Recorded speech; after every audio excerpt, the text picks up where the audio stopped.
Petunjuk penyelamat kita dan menurut ajaran ilahi, maka beranilah kita bernyanyi.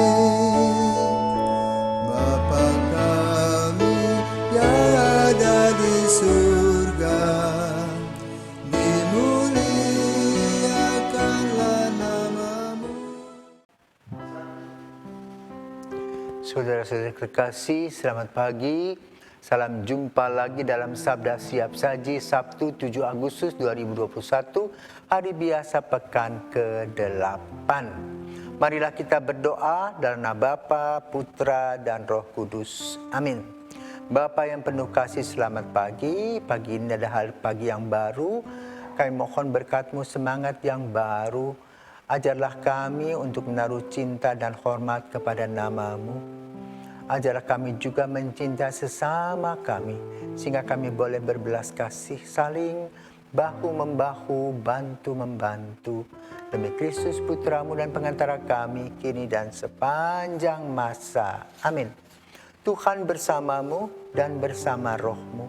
Inilah Injil Yesus Kristus menurut Matius.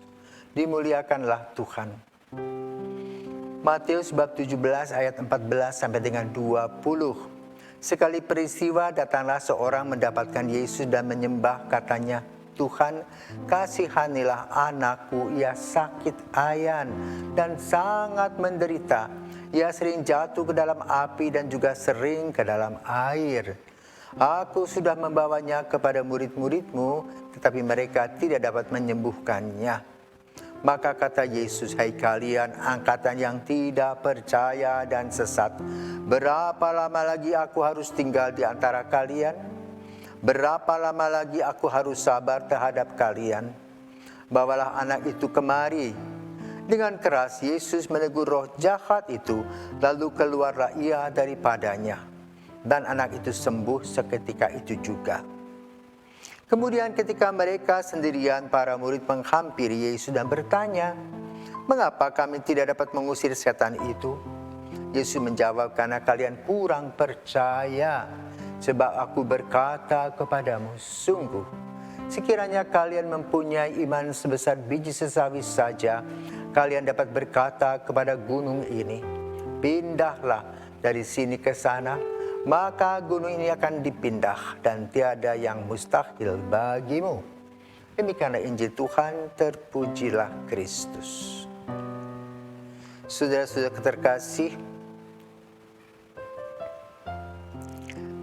bila seorang anak sakit, maka sang ibu, sang ayah akan berusaha sedemikian rupa agar anaknya sembuh kembali.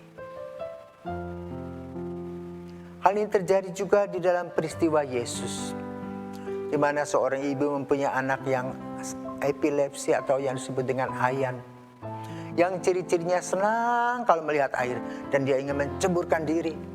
Demikian pula dia senang kalau melihat api ungu, dia ingin menceburkan juga ke dalam api. Tentu ini membahayakan jiwanya. Maka anak epilepsi perlu dijaga dengan sungguh. Maka lalu orang tua ingin selalu berpikir agar anaknya bisa sembuh. Epilepsi dan autis mirip-mirip karena otaknya yang terganggu. Juga sebetulnya pada zaman kita bisa juga direfleksi, pijat refleksi kaki dan tangannya. Yang penting harus ada disadari. Kalau Anda mau, lihat aja dari Google bagaimana menyembuhkan epilepsi melalui pijat refleksi. Nah, yang kedua, para murid kagum akan apa yang dilakukan oleh Yesus. Karena apa? Dengan satu kata, Yesus berkata, "Sembuhlah." Lalu mereka bertanya, "Kenapa kalau kami nggak bisa?" Yesus mengatakan, "Karena imanmu tipis." Maka Yesus berkata, "Kalau kamu punya iman sebesar biji sesawi saja, engkau bisa memindahkan gunung." Nah, saudaraku terkasih, di Mesir pada abad pertengahan terjadi sebuah mujizat dari Bukit Mokatam, yang mana nanti akan diceritakan, dibacakan cerita tentang kehadiran Bukit Mokatam yang bisa pindah 3 km ke tempatnya. yang saat ini adalah menjadi pusat perhatian dunia, karena di sana ada yang disebut dengan gereja sampah, di mana orang-orang Mesir masih beragama Kristen Koptik. Nanti kita lihat, kita dengar bagaimana keberadaan gereja sampah di Bukit Mokatam dan juga sejarah yang menerjemahkan dan membuktikan kata-kata Yesus. Kalau Anda mempunyai iman sebesar biji sesawi saja, kalian dapat mengatakan kepada gunung pindah dan dia pindah. Selama menyaksikan dan juga selama merenungkan apa maksud dari kata-kata Injil ini, terbukti karena iman yang kokoh dan teguh. Dan mari kita belajar agar iman kita tumbuh dan berkembang hanya di dalam Yesus. Selamat pagi dan selamat mendengarkan.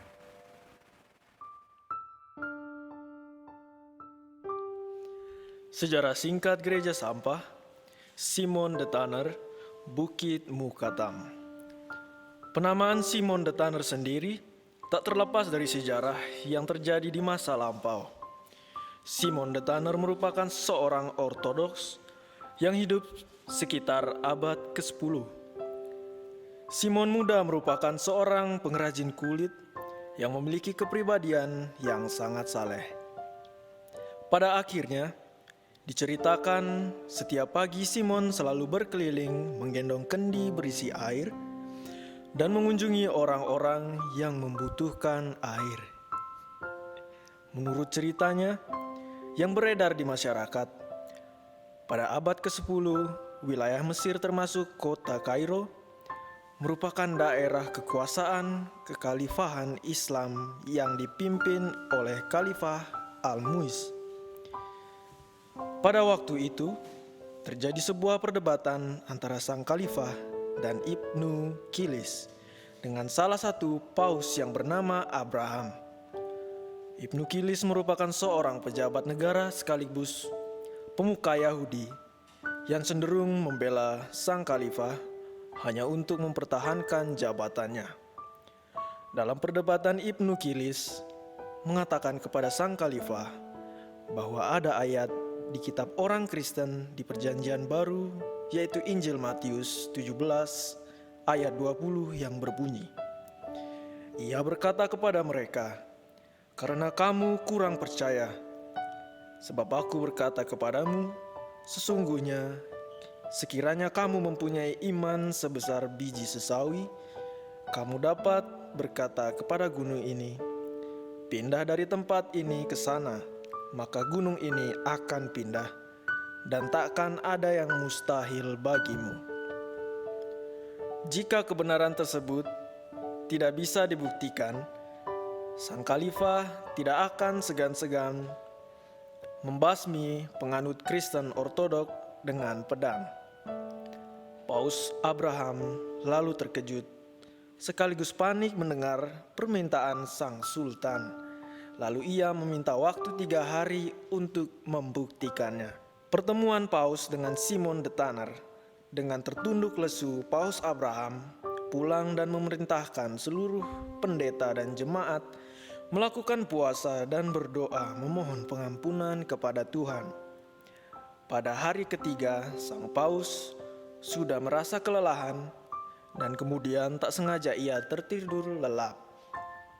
Kemudian ia bermimpi bertemu dengan Bunda Maria dan mendapatkan perintah untuk menemui sang pemuda saleh yang menggendong kendi air di pundaknya. Pemuda yang dimaksud merupakan Simon de Tanner. Kemudian sang Paus langsung bergegas mencari sang pemuda yang dimaksud Bunda Maria dalam mimpinya. Lalu sang Paus bertemu dan menceritakan masalah yang dihadapinya kepada Simon. Simon yang kala itu hanya seorang penyemak kulit, kaget terheran-heran dengan pernyataan sang Paus bahwa dirinya lah yang bisa menyelamatkan umat Kristen Ortodoks. Simon yang masih kebingungan kemudian diajak ke gunung Mukatan oleh Paus Abraham beserta seluruh umat Ortodoks untuk berdoa memohon mujizat kepada Tuhan. Sang Khalifah beserta rombongannya pun ikut hadir ke Gunung Mukatam untuk melihat pembuktian dari Sang Paus sebelumnya. Setelah itu, di depan mata Sang Khalifah, Tuhan memberikan mujizat kepada umat Ortodoks dan terjadi longsor yang sangat dahsyat yang memindahkan Gunung Mukatam sejauh 3 km dari posisi awalnya. Dengan terkejut, Sang Khalifah memeluk Paus Abraham dan meminta maaf kepada Sang Paus. Dengan kejadian tersebut, Sang Khalifah memilih untuk memeluk agama Kristen Ortodoks. Sayangnya, dengan kejadian tersebut, Simon the Tanner menghilang tanpa jejak dan tidak pernah ditemukan kembali. Untuk mengenang Simon the Tanner, dibangunlah gereja di salah satu gua yang terbentuk akibat longsor yang memindahkan gunung tersebut. Kemudian, nama Simon the Tanner didedikasikan menjadi nama gereja tersebut hingga saat ini. Demikianlah sekilas sejarah tentang gereja sampah Simon Tanner Bukit Mukatam. Semoga menjadi inspirasi bagi kita pengikut Kristus dalam kehidupan sehari-hari. Tuhan memberkati.